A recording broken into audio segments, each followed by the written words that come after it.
గురించి మనం చాలా విషయాలని రోజు కూడా చర్చిస్తూ ఉన్నాం, చెప్పుకుంటూ ఉన్నాం.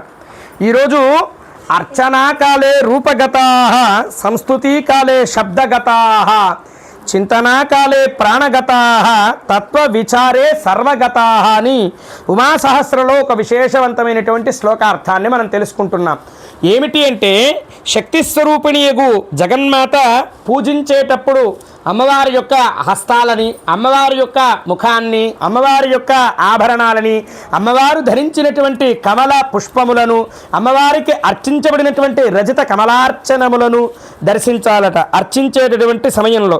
అలాగే స్తోత్రం చేసేటప్పుడు ఎలా దర్శించాలి అని అడిగితే శివుడు సాక్షాత్తు చెప్పాడట, నువ్వు ఏదైతే శ్రీమాత శ్రీ మహారాజ్ఞి శ్రీమత్సింహాసనేశ్వరి అని శబ్దాన్ని పలుకుతావో ఆ శబ్ద రూపంలోనే అమ్మవారు ఉంది.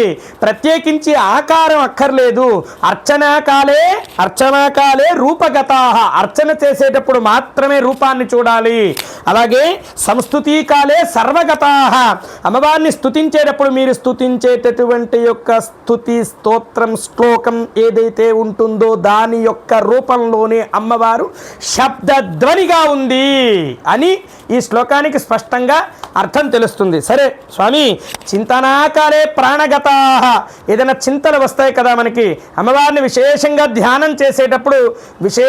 ధ్యానం చేసేటప్పుడు మన ప్రాణానికి ఎప్పుడైనా ఏదైనా గుచ్చుకుంటే అబ్బా అమ్మ అని ఎంత ఈ శరీరం మీద ప్రీతితో ఉంటామో అంతే ప్రాణంగా అమ్మవారిని భావించి, నీలో ఉన్నటువంటి జీవుడే మాతా రూపమై ఉంది, నీలో ఉన్నటువంటి జీవుడే సాక్షాత్తు పరమశివుడై ఉన్నాడు, దేవీ రూపమా విష్ణు రూపమా తత్తత్ భావనల వల్ల ప్రదర్శింపబడేటటువంటి యొక్క ప్రాణశక్తిగా చింతనాకాలే ప్రాణగతాః అని ఇచ్ఛాశక్తి, జ్ఞానశక్తి, క్రియాశక్తిగా అమ్మవారు కనిపిస్తూ ఉంటుంది అని చెప్పేసి మనకి ఈ శ్లోకంలో ఉమాసహస్ర విశేషమైనటువంటి శ్లోకంలో ఈ వివరాన్ని తెలియజేయడం జరిగింది. సహస్రనామం చదివేటప్పుడు అమ్మవారి రూపం లేదండి, మేమేం చేయాలి? అక్కర్లేదండి, మీరు చదివే సహస్రనామంలోనే అమ్మవారి యొక్క రూపం స్పష్టంగా కనిపిస్తుంది.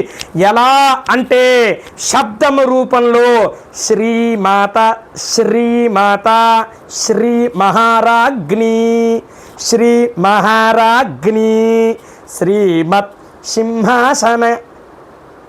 సింహాసనేశ్వరి సింహాసన ఈశ్వరి సింహాసనేశ్వరి అంటే శబ్దాన్ని స్పష్టంగా పలకకపోతే దాని యొక్క అనర్థం మనకే. శబ్దాన్ని అక్షరాన్ని పట్టి శుద్ధంగా పలకటం వల్ల, అంటే అమ్మవారి యొక్క చెయ్యి బాగోలేదు అని మనం ఎలా అయితే చెప్తామో, బాగోకపోతే బాగున్నప్పుడు బాగుందని మనసుకి ఎలా అనిపిస్తుందో అలాగే అక్షరం కూడా, అక్షరమే ఆయుధం, అక్షరమే దేవత, అక్షరమే సాక్షాత్ వాంగ్మయ స్వరూపము అని మనకి ఉమాసహస్ర శ్లోకంలో స్పష్టంగా తెలియజేయడం జరిగింది. శివోహం బులోరాణి వైభవ మహాలక్ష్మీ భగ